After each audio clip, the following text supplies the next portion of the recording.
God. Proverbs 2, 3, and 5. Did that sink in, everybody? Do you understand what you have right here? I hope you understand what you got. And don't let it go. What does Jesus instruct his people to do in the last days? Mark 13:33, take heed, watch, and pray, for ye know not when the time is. In Mark 13:35-37, watch ye therefore, for ye know not when the master of the house cometh, or even at the midnight, or the cock crowing, or in the morning. Unless thou come suddenly, he will find you sleeping. What I say unto you, I say unto you all. What do you need to do? Watch. You need to watch. You need to watch and pray. You need to look at the prophecies and see. See, God reveals a season. No, I don't know the exact day and time that Christ will, the exact day and time of Christ come. But we know the season. I know we know more than the season now. God has given us a timeline. And and the only way to understand these things, you got to be studying. I'm going to be real with you. Don't just take our what we're saying is coming from the word, but I want you to see something. Now we're going to tie some things together so we can see that we're actually in the midst of this crisis. It's not coming. We're in it. And people don't understand that Satan has actually caused a little distraction this week when things were literally prophecy being fulfilled.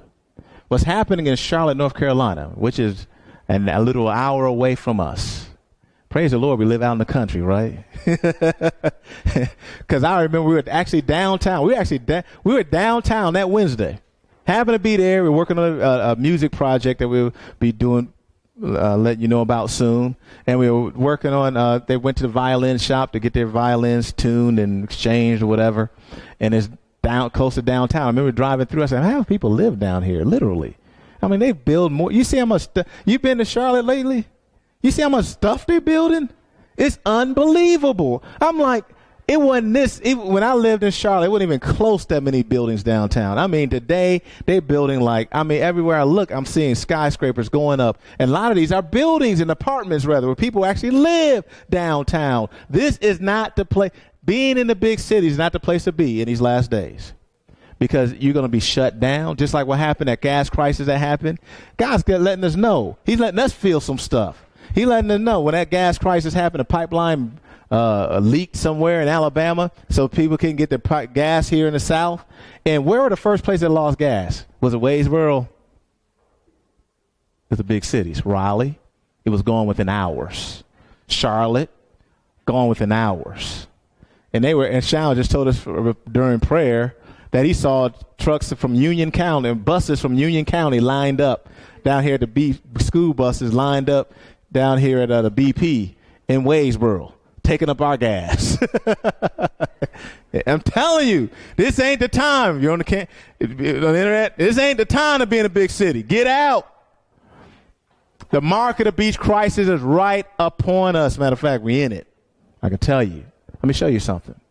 And I don't have time to go to do all the proof. We already know what the mark of the beast is. And what does the beast, papal Rome, say its distinctive mark of authority is? We studied this before. Sunday is our mark of authority. The church is above the Bible, and this transference of the Sabbath observance is proof of that fact. They cast the truth to the ground. They think to change times and laws. We studied that in Daniel. There's another more. Of course, the Catholic Church claims the change of the Sabbath to Sunday was her act. It could not have been otherwise, as none in those days would have dreamed of doing anything in the matters of spiritual and ecclesiastical and religious without her. And the ecclesiastical power and authority in religious matters. And you find here's a reference here. And let me ask you a question. Does anybody have any right to change anything that God has given us? No. We know the seventh-day Sabbath is the Sabbath of the Lord thy God. There is a mark of the beast crisis. The enforcement of the Sunday law is the mark of the beast Christ. Is the mark of the beast. The enforcement, that is.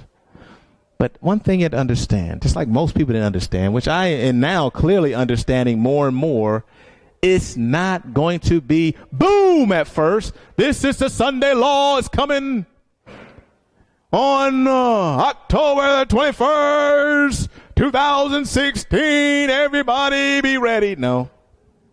It's stealth. Because the infrastructure had to be set up first. And once the infrastructure is set up first, it's easily inserted. And I'm going to show you how it's going to be easily inserted. The Sunday law is quietly moving forward under the guise of climate change. Climate change is literally, and I think currently before, the Trojan horse. But the true was inside the Trojan horse, because you know what a Trojan horse is. It looked like a toy horse that went inside the city, and people accepted it as a gift, but the enemy was actually inside the horse. And they actually overtook the city. Because they're like, oh, they give us a gift. Oh, they give us a toy horse, a beautiful toy horse. But what was inside that horse were soldiers. And they were able to take over the city. So understand, this Trojan horse, it's a way just to get in, to take over the world. Let me show you some stuff. Now, Lincoln talked about this earlier. We're talking about this Paris Agreement, the status of ratification. And this is at the UN site. And if you read the UN site, it's almost like reading prophecy. You just read their goals and everything. You're like, wow. But anyway, this is a Paris Agreement. 60 parties have ratified. And basically what that means, and I go this over a little, the Paris Agreement a little bit, but you need 55% to actually go into force, entry into force. And I'm showing you, this is what's on their website. That's what it has. It has this little bar here, and lets you know when this actually law is going to be entered into force. The word force is literally entered into law. Enforcement.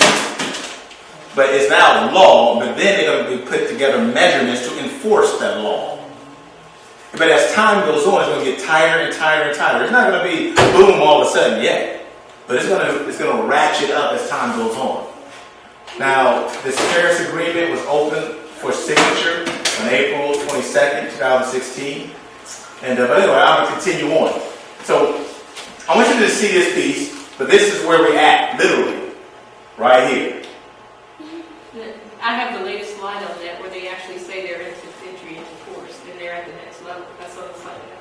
Yeah, well, I think you did that. The bottom part. So Yeah, both we're into- lines, I think both lines are passed. We are into force now. As of September 24th, Yeah, I think I had it it. reached the next milestone where it will enter into force on the 30th, 30 days later, which is October. Yeah, I hit that. This is just like a little intro Okay. right here. What is a climate change entry into force and the Sunday law link? Now you don't see the link.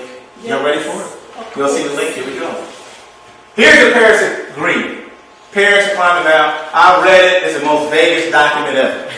You're not going to, you wouldn't like, people apply for grants and stuff like that from different foundations.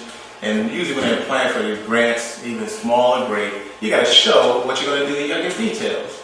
You got to show what your goals are and how you're going to reach your goals. And you got to have several different goals, how you actually get there. But the Paris Agreement is one of the vaguest laws that's out there. I'm going to show you some stuff. But these are just a few words from the Paris Agreement itself, in which these parties recognize. Recognizing the need for effective and progressive response to urgent threat of climate change on the basis of the best available scientific knowledge. And by the way, they really don't know. It's a theory. They don't know what causes climate change. But the Bible says, and this word wax old like a garment. They're up there thinking it is CO2s. Because the theory is, because what keeps our atmosphere warm, God has a layer of carbon dioxide that keeps in the heat. Because if we didn't have a layer of carbon dioxide, we wouldn't have any heat. It doesn't keep heat in. But they're saying because of man-made carbon dioxide, it's just causing it more to heat up. That's the theory. That's actually a theory. I hope you know that, by the way. They see things are going on. They see the temperature getting high. So they're coming up with these different theories thinking, well, this may be it. It may and may not be it. But the reality is, I want you to see something here, because it's not. This is deeper than what you think. Recognizing that parties may be affected not only by climate change, but also the impacts of the measures taken in response to it. Understanding. See, when this thing is already in effect, countries, and you're going to see who's behind it all, implementing different methods or laws to go coincide with this. It may not only be affected by climate change, but also by the impacts of the measures taken in response to it. emphasizing so it's open for a lot of things. Emphasizing this intrinsic relationship that climate change actions, responses, and impacts have an equitable access and sustainable development and eradication of poverty. Wait a minute. What does climate change got to do with poverty? And I know they're trying to say, and what they do is say, well, some are adversely affected because of the sea level rise. They don't have the money they don't have the resiliency to handle those things. So we gotta eradicate poverty. We gotta get rid of poverty. It's all about helping the poor, and it's good to help the poor. I want you to show something. Just look at these words. Acknowledging that climate change is a common concern of humankind. Parties are to the different nations, actually. Parties should, when taking action to address climate change, respect, promote, and consider their respective obligations on human rights. The right to health, the rights of indigenous peoples, local communities, migrants, children, persons with disabilities, people in vulnerable situations, and the right to development, as well as gender equality, empowerment of women, and intergenerational equality, equity. All right. What's missing there? Religious liberty is missing. You know why? And the climate. But you know why it's missing? Because they're going to violate religious laws. And also is missing because the document was literally, when you look at the document, I have a little understanding of how Jesuits write by looking at that. I had to read through that document of the homosexual and pastoral care by Andrews University, and how they put it looks good at first, and then they go both ways. And they're very good at it, and they can confuse your mind if you don't know the truth.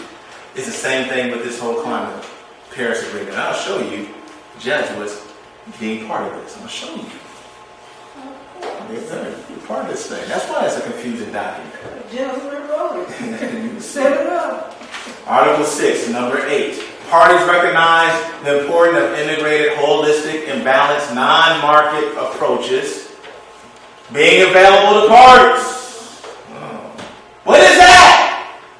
This parties recognize the importance of integrated, holistic, balanced, non-market approaches being available to parties to assist in implementation of their nationally determined contributions in the context of sustainable development and poverty eradication. You're going to see something a little bit. In a coordinated, effective manner, including through inter alia, mitigation, adoption, finance, technology transfer, and capacity building as appropriate. These approaches shall aim to. Very vague, very vague. Now, this is a secular doc. This is from a lawyer's office after their Paris Agreement was done. And I'm just going to pull some things off, even what some of the secular people are saying, even what lawyers are saying about this Paris Agreement. Okay? And this is a document that was written by Hutton and Williams law firm. It's in Washington, D.C. I think they're in San Francisco and Washington, D.C. And it's called The Trojan Horse of the Paris Agreement on Climate Change. They call it Trojan Horse, that's right. How multi-level and non-hierarchical governance proposes a threat to what, everybody? Constitutional government. This is what they see. This is what the lawyers see. When they look at it, and when you read it, you're like, man, this is the vaguest thing I've ever read before. How can this be a law? Well, you see, this gap, talking about the climate change, is destined to become the Paris Agreement's Trojan horse. Because under the skies of direct democracy in the system of multi-level and non-hierarchical governance, it grants not only credibility, but also de facto authority to climate activists, thus posing a threat to constitutional government and representative democracy. It poses what? A threat. They understand, and they really don't understand this climate activist is actually papal Rome. Because who pushed this thing? I'm going to show you who pushed this thing. I'm going to show you who pushed it. But they see this thing is a threat to what? Constitutional government. What does this country run on? A constitution. And democracy, technically, is a republic. Matter of fact, there's a major difference. I don't know if I talked about it before. There's a major difference between a democracy. We've been using the word democracy kind of loosely. But this country was founded on a republic. Yes, it's for the people, by the people. But the difference between a democracy and a republic is this. Democracy is also for the people, by the people. But a democracy, a republic is solely based on your constitution. It is ingrained in stone. Yes, you can make amendments to make it better, but it's engraved in stone. It does not matter what the majority says. It was the Constitution says. Period. So it does not actually override the minority. That's a republic. A democracy basically says, it doesn't really matter per se what the Constitution says. It matters what the majority votes. It's a major difference there. In the country, this country was technically founded on republic principles, not a democracy. It was based on the Constitution. You can't change it. I don't care if everybody says we need to change it. We need to have a religious law governing everybody. It doesn't matter if everybody says. They can say, well, the Constitution says this. We can't override those two people that does not want to go our way. We can't override their rights. This is what the Constitution says. In democracy, you can override it. And we see how laws are being overridden, how the gay marriage overridden. Did it go to Congress? No. It was justices that did it. You know, the Supreme Court. And you'll see later about this Paris Agreement. The Paris Agreement paves the way for a new international climate governance movement. And matter of fact, I thought about it. You understand, they use the words, and Jesuits are good at this, they use the word climate change. They've been using it for many years. And everybody keeps thinking it's talking about the weather. Because that's what it is. You know, when you think about climate, you think of weather. But climate can also mean political. There's a political change. Literally, what is a political climate? You ever heard that terminology? Yeah. What's the political climate? Well, they're telling you there's going to be a political change. There's going to be a world change. They're telling you there's going to be a climate change. And we're thinking weather. They already know it ain't weather, it's political. It's governmental power, world power. And it's being set up. The Paris paves a way for the new international climate governance movement. Its implicit reliance on political activism by the climate movement and the related non-hierarchical governance by the courts constitute a threat to constitutional government and the rule of law and the representative democracy. It risks an unconstitutional usurpation of power by activist groups and unelected and unaccountable judges that can undermine legislative power. Notice these words. Notice undermining legislative power and the role of positive law in deciding legal disputes. This is all and many people don't understand this. This is all in this climate change bill. In other words, they're clear because they got a long document. Bottom line, they make it clearly reveal this is a setup for a new world order. It's literally that. And this is not. Some people say it's legally binding. See, in the UK, or actually the EU, European Union, they say this is legally binding. But Obama goes around and says, no, it's not legally binding. But if you read the document, it literally has your mind confused and believe in both. I'm serious. You saw earlier where Eileen said they just entered into force this treaty. It actually has on their website, this treaty. Obama says it's not a treaty. Why does Obama say it's not a treaty? Because the Constitution says any treaty must go through Congress. But if he don't call it a treaty, he just says, no, it's just an agreement. The president can just do this by himself. But do y'all see Congress fighting over this? No. I don't see why. Why? All this bipartisan bickering, which is actually a show, everybody. That's part of the showtime. That's all it is. Because they're all on the same team. It's all part of showtime. But you don't see no showtime on this.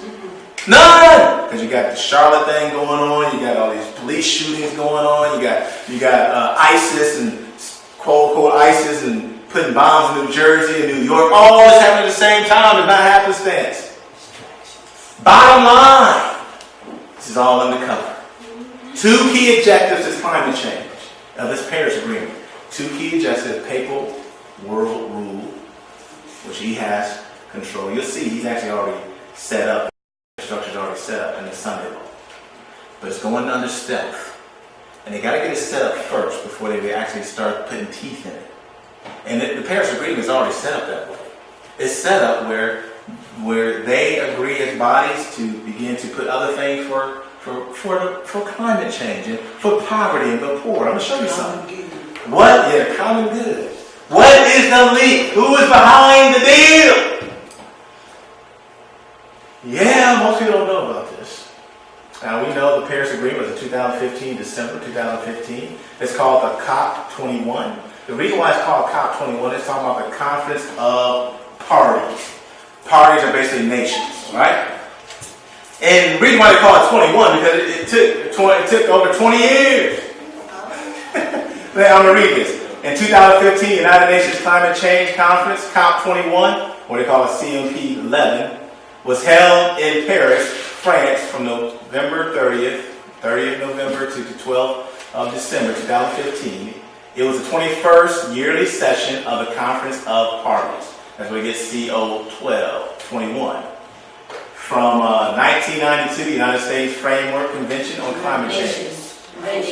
Nations, right? United Nations, sorry. So it all started around this time. In 2015, COP21, also known as the 2015 Paris Climate Conference, will, for the first time in over 20 years of UN negotiations. How many years have we been trying to do this thing? The United States have rejected it so many times.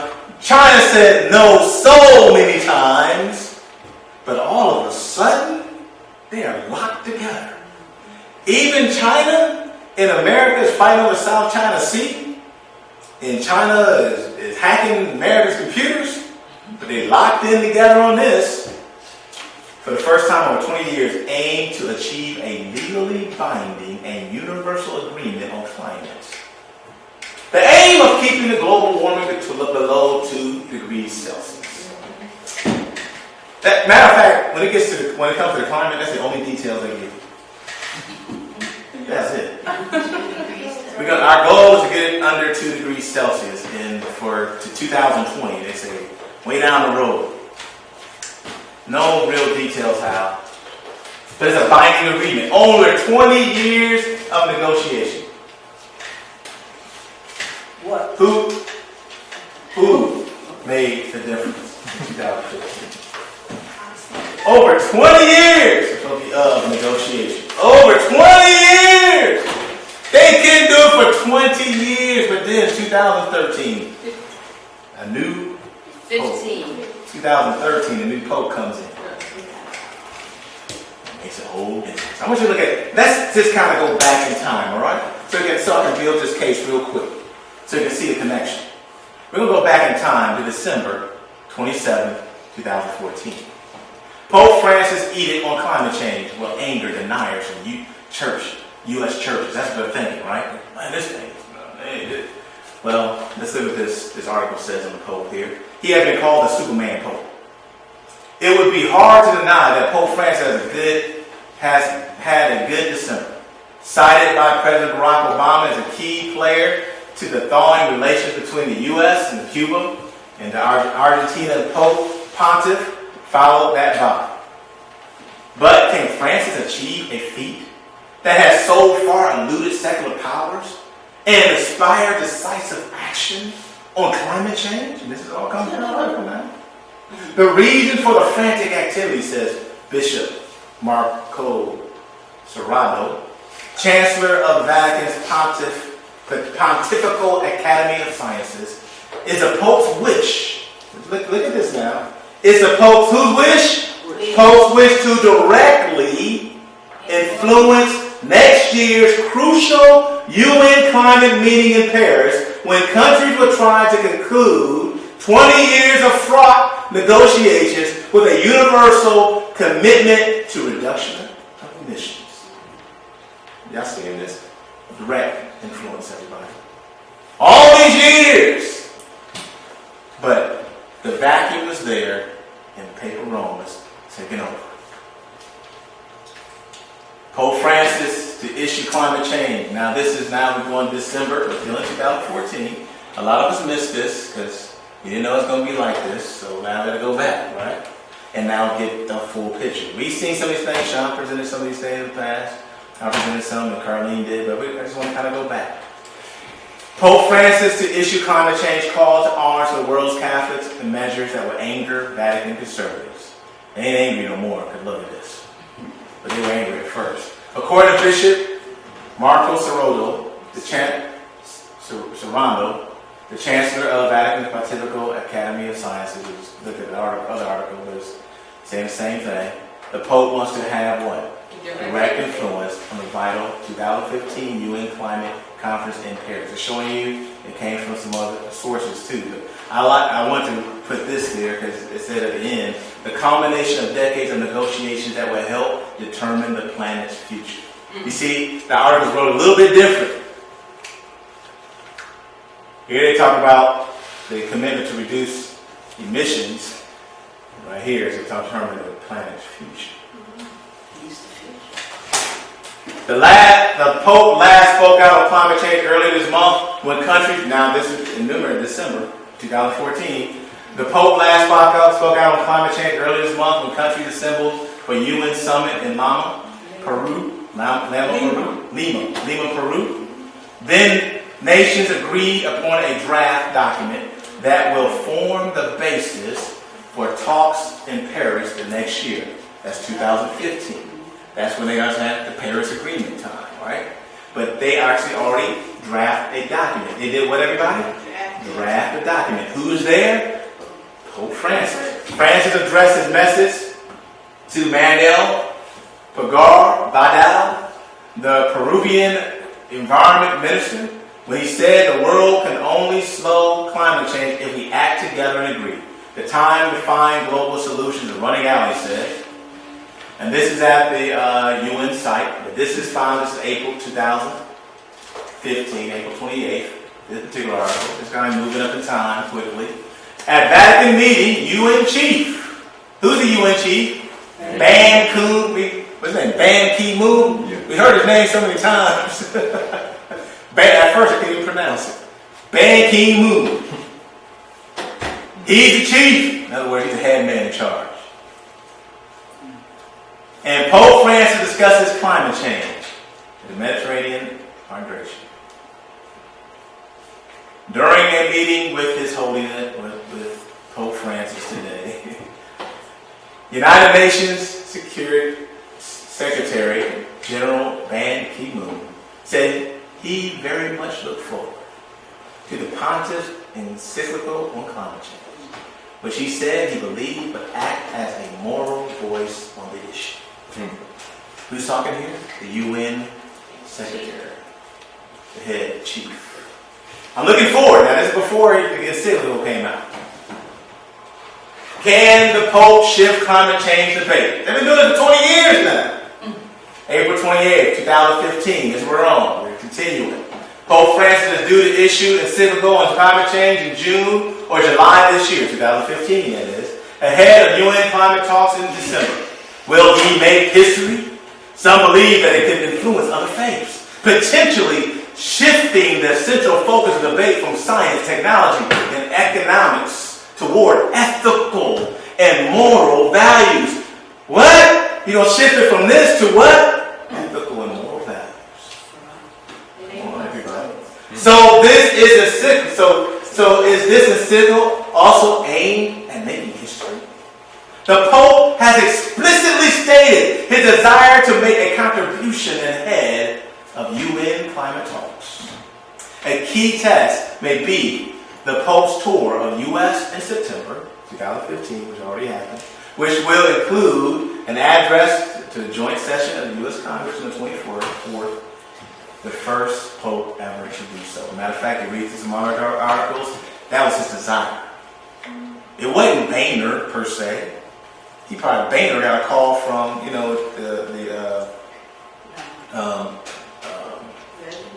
name slipped my mind right quick.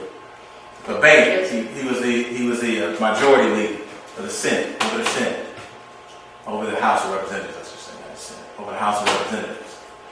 And he's a Jesuit, Jesuit educated. But I'm sure Pope called him and said, Mr. Boehner, it's time.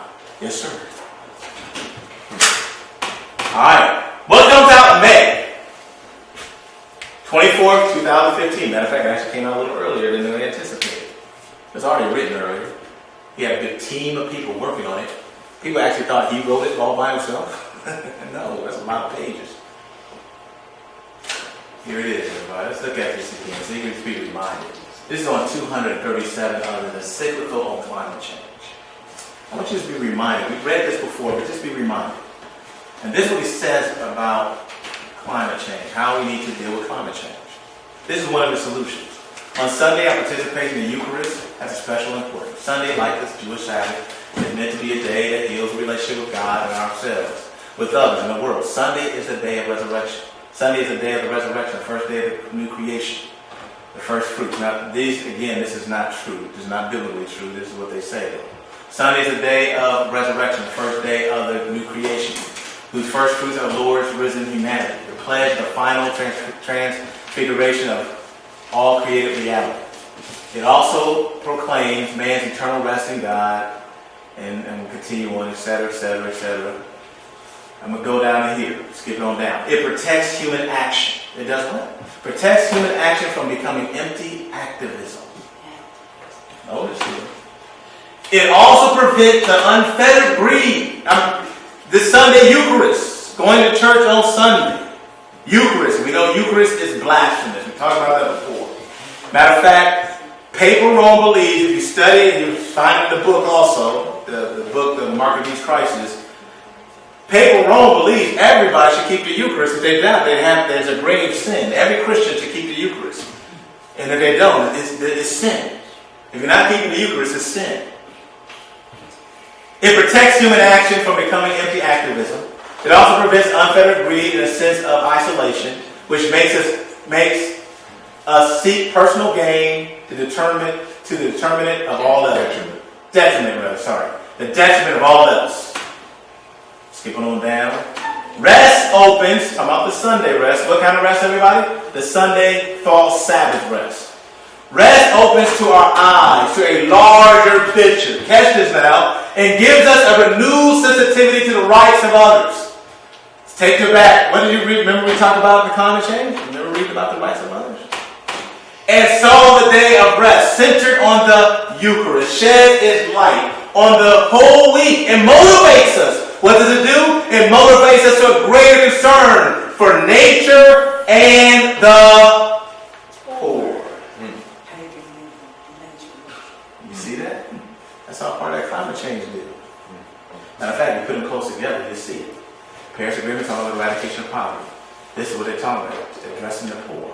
But we need to keep the Sabbath, the false Sabbath that is, to address the poor. Same thing, the climate change is a common concern of humankind.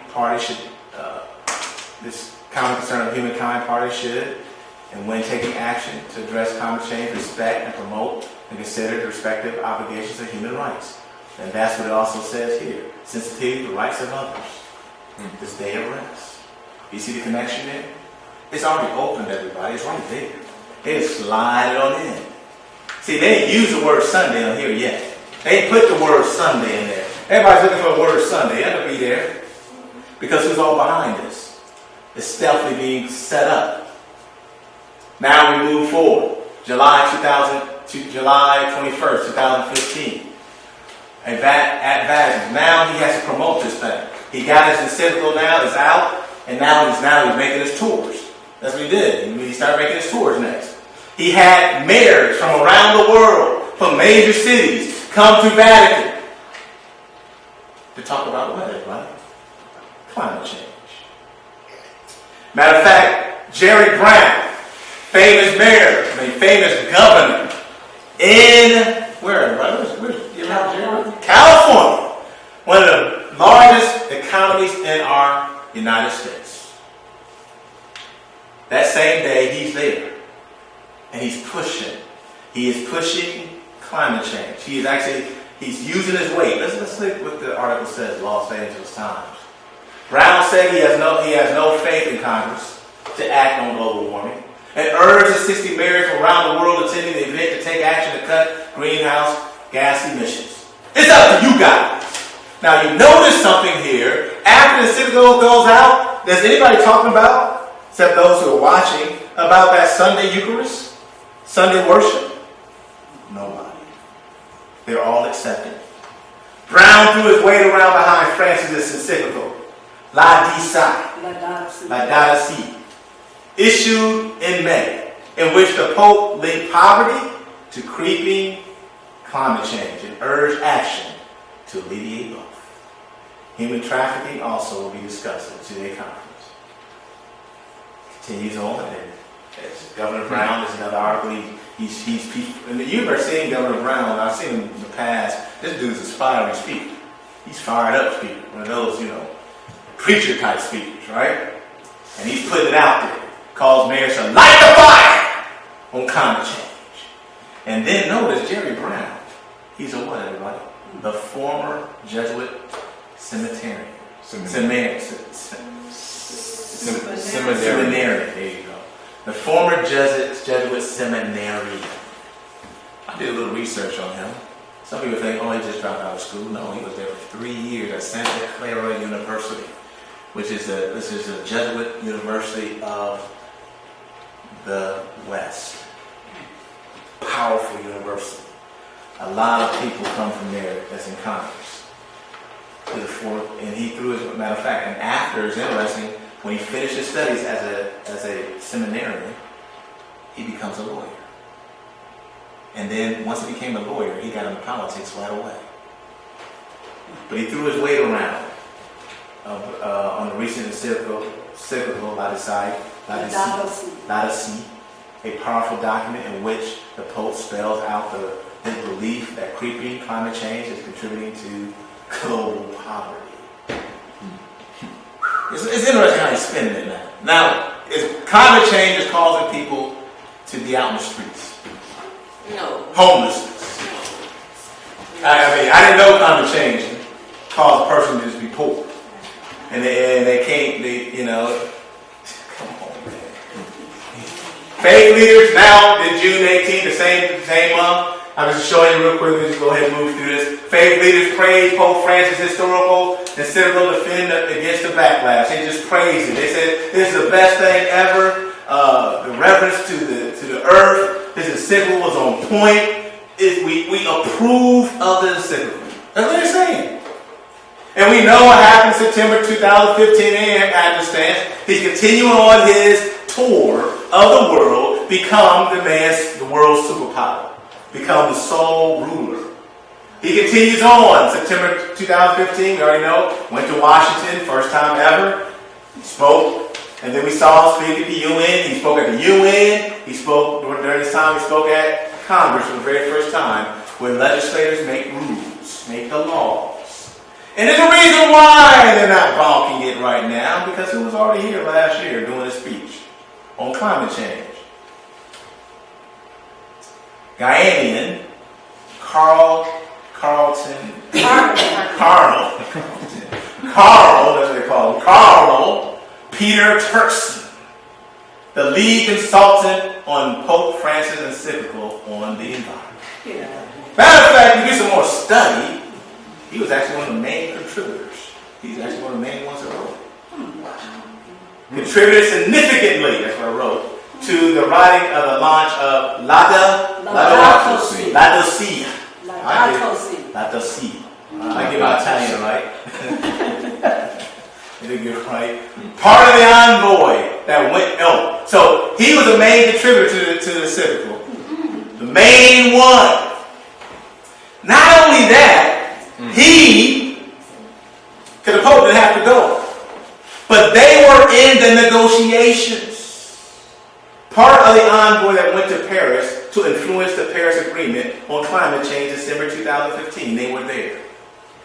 Now, one thing you don't know about Papal Rome, they are not members of the UN. But they have observer status that has influence upon everything that goes on at the UN. Matter of fact, why don't they have a membership at the UN? They want the money. They never apply for it. They don't have to. I'm just showing you what kind of power they got. They never apply. They don't have to. They already got influence. Well, I'm going to apply for something. I'm already over it. I don't know if you can see this. But Vatican presses CO21 negotiation for strong climate agreement. And there you see, he's right there. Papal officials have been making rounds of global leaders since Vatican's release of Pope Francis' landmark environmental climate change encyclical last June. We are seeking to be a kind of catalyst of effective change. Climate change diplomacy, said Cardinal Peter Turkson. That's him right there of Ghana. The head of a pontifical, and plus he has a big position too. He's the head of the Pontifical Council on Justice and Peace. That was said in a particular interview. While the Pope's delegation has no negotiating power, quote unquote, the Vatican C COP21 team has worked behind the scenes to remind negotiators of the law of negotiating how the vital climate agreement is the preservation of the environment and protecting the world's poor and most vulnerable. Now, they didn't have negotiating powers, but they had negotiating powers. That's a Jesuit. I mean, listen, they have no negotiating power, but they have power over the negotiation. Did you get it? You missed it. They don't have negotiating powers, but they have power over the negotiations. Because what was the framework of this whole thing? Who's behind it? Papal Rome's behind it. 20-something years, 20 years. And all of a sudden this big push after the encyclical, matter of fact, even Ban Ki-moon, after it all comes out, he praised the Pope for the encyclical and how it can be used in framing the climate change agreement. And we already saw, and we're going to wrap this up, Dean talked about it already, September 3rd, 2016. Obama, remember in that we saw earlier what those lawyers were saying, they're not going to use Congress, they're going to usurp the legislative systems. Obama signed a treaty into law and usurped Congress, and now it's law. That was clever. Just going around, everybody, nobody's talking. The media's not hitting on it. Congress ain't hitting on it. September 3rd came around. Bible said, got it. China did the same thing, ratified it. And we know that it went into effect on September 6th. That was actually on a Saturday, on Sabbath. They did it on Sabbath, the true Sabbath. As a matter of fact, I thought I had that latest thing, but this is but it's interesting thing is they actually crossed into do I have that? I don't have it. I thought I had it. But they actually crossed into where it says entry into force. On September 22nd. 21st. That's another part of their confusion. 21st. They had the ceremony on the 21st, and that's when they turned in their instruments of ratification. But they're trying to confuse the issue because if you don't get the dates right, it makes it even more confusing. Right, but on the 21st, I had time to find out because I was at the end of my getting this together. But on the 21st, they actually turned in the instruments of ratification. If you click on where you say here, where it says the statement by Patricia Espinosa, right there, the Executive Secretary of the United Nations Framework Convention, Where? Climate Change, right there. Right There. If you click on that that, first here. that's where you actually get the latest, where it has September 25th. All right, so in other words, bottom line is, what's the date? Date's 24th. We're already in it. We're already there. we already entered into force. They already got the instruments of ratification. And they expect everybody to do it by the end of the year. But the climate change deal says 30 days after you enter into force, it enters into force the 30 days after. Yeah, 30 days after. I'm saying it enters. No. So we enter into force on October 21st. 21st, sorry.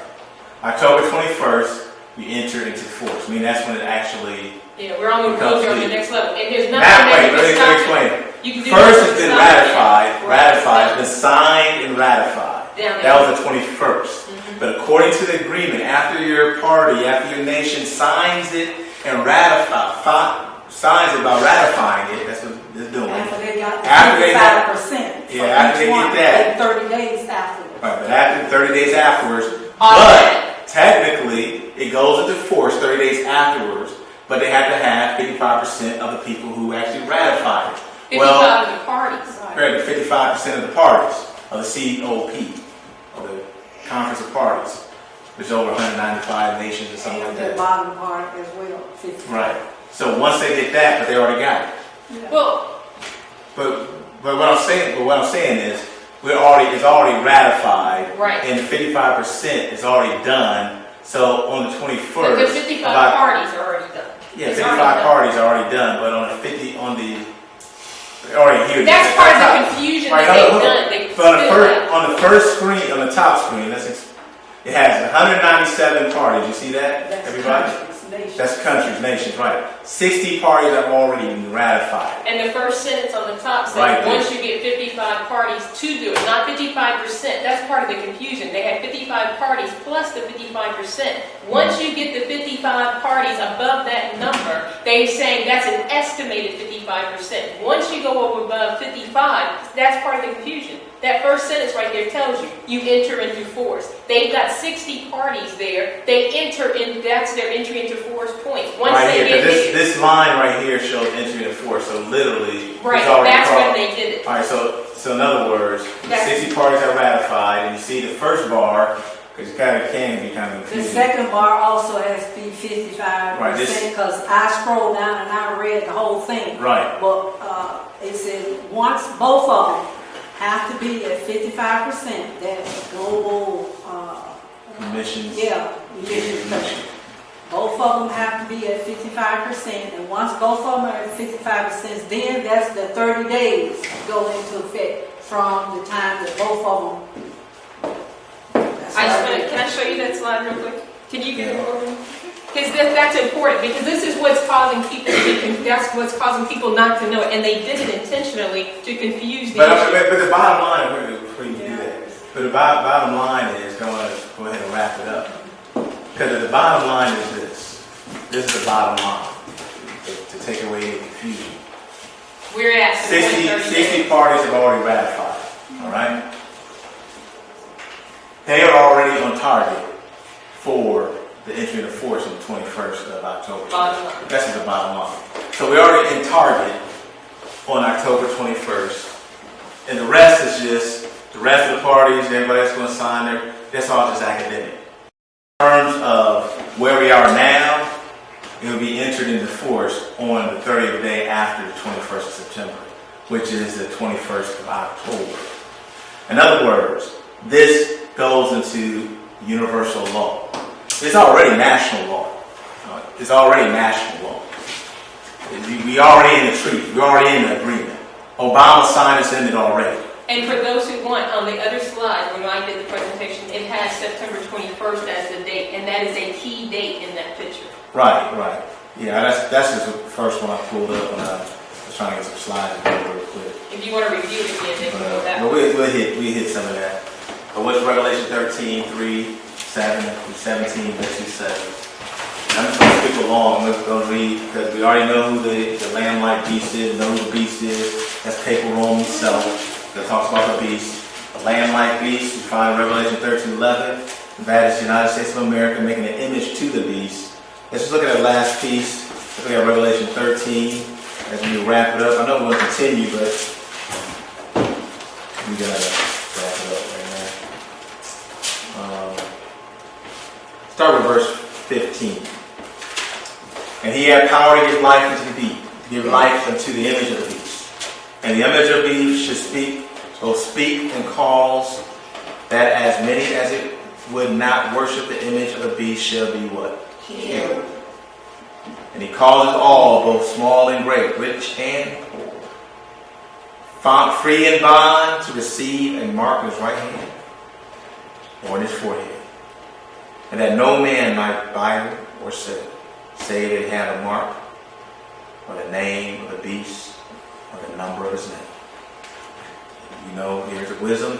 Let him that understandeth count the number of the beast. Count the number of who? The beast. Ain't the number of the president, ain't the number of the superstar of the beast, which is papal Rome.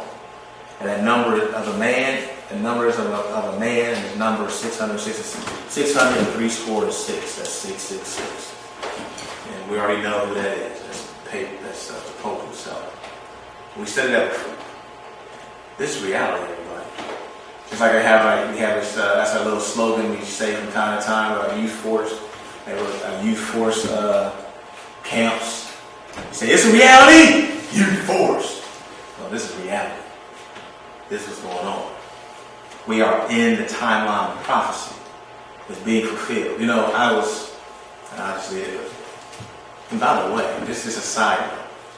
And I remember Sean, I believe, showed it to me, and at least remind me of it. I believe Sean gave a presentation of it. It was December, I think it was December 3rd, right? 2015. The Seventh-day Adventist Corporate Church officially adopted, applauded and supports the climate change deal. And ADRA is actually a full support And that's right. of the UN's 2030 agenda. And ADRA, and that Department of the General Conference. Yeah, ADRA is the Adventist Disaster Relief Agency, which is part of the General Conference Corporate Church, and they support the sustainable goals of the UN when it comes to climate change. And they're the part of the General Conference. They are. What's that? They are. They are. Exactly. They are part. They're the arm. They are the arm of the General Conference. They are the General. There's literally. They are the arm of the General Conference. And what's that telling you? They already made compromises on Sunday.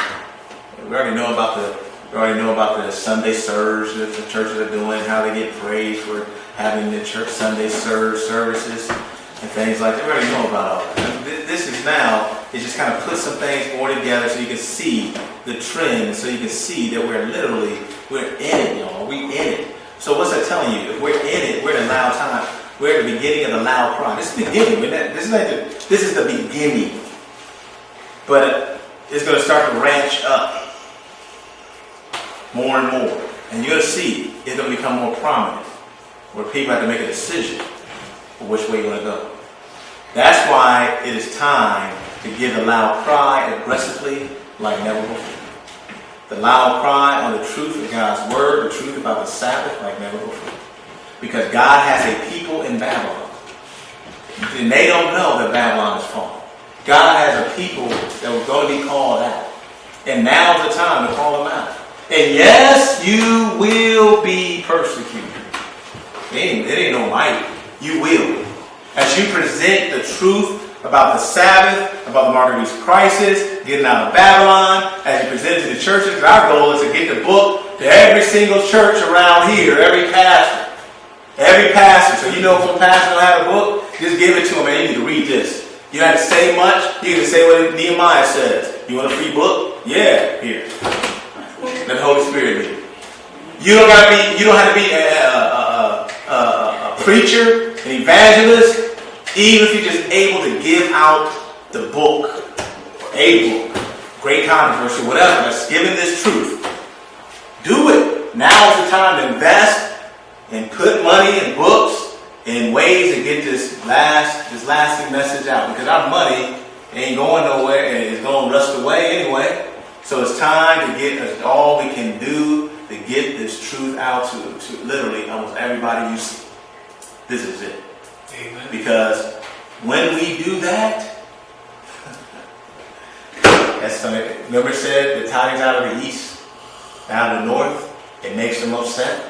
That was in Daniel chapter 11, talking about papal Rome.